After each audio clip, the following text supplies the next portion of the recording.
In this video, I'll discuss about the Chipko movement. The Chipko movement or Chipko Andalan was a forest conservation movement in India. It began in 1970s in Uttarakhand, then a part of Uttar Pradesh at the foothills of Himalayas, and went on to become a rallying point for many future environmental movements all over the world. It created a precedent for starting non-violent protest in India, and its success meant that the world immediately took notice of this non-violent movement, which was to inspire in time many similar eco groups by helping to slow down the rapid deforestation, expose vested interests, increase social awareness and the need to save trees, increase ecological awareness, and demonstrate the viability of people power. Above all, it stirred up the existing civil society in India, which began to address the issues of tribal and marginalized people. The Chipko Andalan or the Chipko movement is a movement that practiced methods of satyagraha where both male and female activists from Uttarakhand played vital roles, including Gaura Devi, Suraksha Devi, Sudeshna Devi, Bachini Devi, Chandri Prasad Bhatt, Bhiruksha Devi, and others. Today, beyond the eco-socialism hue, it being seen increasingly as an ecofeminism movement. Although many of its leaders were men, women were not only its backbone but also its mainstay, because they were the ones most affected by the rampant deforestation, which led to a lack of firewood and fodder as well as water for drinking and irrigation. Over the years, they also became primary stakeholders of a majority of the afforestation work that happened under the Chipko movement. In 1987, the Chipko movement was awarded the Right Livelihood Award for its dedication to the conservation, restoration, and ecologically sound use of India's natural resources. Here you can see some pictures of the Chipko movement.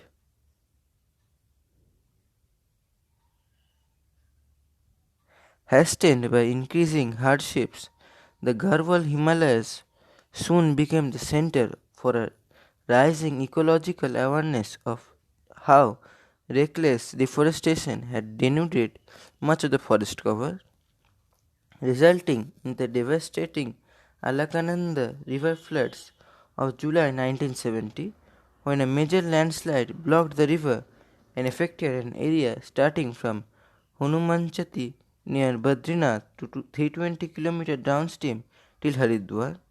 Further, numerous villages, bridges, and roads were washed away. Thereafter, incidences of landslides and land subsidence became common in an area just experiencing a rapid increase in civil engineering projects.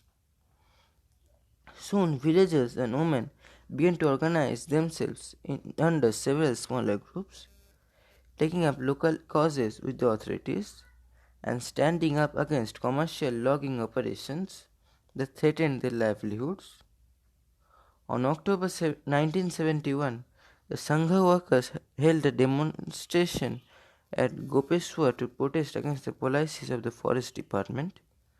More rallies and marches were held in late 1972, but little effect until a decision to take direct action was taken. The first such occasion occurred when the Forest Department turned down the Sangh annual request to 10 ash trees for its farm tools workshop and instead awarded a contract for 300 trees to Simon Company, a sporting goods manufacturer in district Allahabad, to make tennis rackets. In March 1973, the lumbermen arrived at Gopeshwar, and after a couple of weeks, they were confronted at a village Mandal on 24th April 1973, where about 100 villagers and DGSS workers were beating drums and shouting slogans, thus forcing the contractors and the lumbermen to retreat. This was the first confrontation of the movement. The contract was eventually cancelled and awarded to the Sangh instead. By now, the issue had grown beyond the mere procurement of an annual quota of ash trees and encompassed a growing concern over the commercial logging and the government's forest policy, which the villagers saw as unfavorable towards them. The Sangh also decided to resort to tree hugging or Chipko as a means of non-violent protest, but the struggle was far from over, as the same company was awarded more ash trees in the Fata forest 80 km away from Gopeshwar. Here again, due to local opposition, starting on 20th June 1973, the contractors retreated after a standoff that lasted a few days.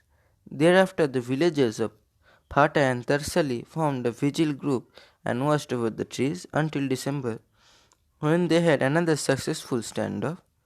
When the activists reached the site in time, the lumbermen retreated, leaving behind the 5 ash trees felled. The final flashpoint began a few months later, when the government announced an auction scheduled on January 1974 for 2,500 trees near Reni village, overlooking the Alakananda river.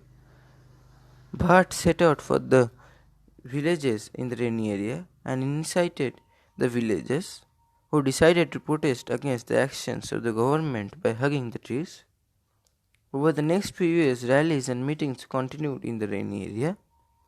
On 25th March 1974, the day the lumbermen were to cut the trees, the men of Reni village and DGSS workers were at Chamoli, diverted by state government and contracted to a fictional compensation payment site, while back home laborers arrived by the truckload to start logging operations. A local girl, on seeing them, rushed to inform Gaura Devi, the head of the village Mahila Mangal Dal at Reni village. Lata was her ancestral home and Reni adopted home. Gaura Devi led 27 of the village women to the site and comforted the loggers. When all talking failed, the loggers started to shout and abuse the women, threatening them with guns, and the women resorted to hugging the trees to stop them from being felled. This went on into late hours. The women kept an all-night vigil guarding the trees from the cutters until a few of them relented and left the village. The next day, when the men and the leaders returned, the news of the movement spread to the neighboring Lata and the other villages, including Henmalghati, and more people joined in. Eventually, after a 4-day standoff, the contractors left. One of the Chipko's most salient features was the mass participation of female villagers. As the backbone of Uttarakhand's agrarian economy, women are the most directly affected by environmental degradation and deforestation, and thus related to the issues most easily. How much this participation impacted or derived from the ideology of Chipko has been fiercely debated in academic circles. Despite this, both female and male activists did play pivotal roles in the movement, including Gaura Devi, Sudesha Devi, Bachini Devi, Chandri Prasad Bhatt, Sundarlal Bahuguna, Govind Singh Rawat, Dhoom Singh Neji, Shamsher Singh Bhisht, and Ganashyam Ratori, the Chipko poet whose songs are still popular in the Himalayan region. Chandri Prasad Bhatt was awarded the Raman Magase Award in 1982, and Sundarlal Bahuguna was awarded the Padma Bhushan in 2009. Please like, share and subscribe my channel.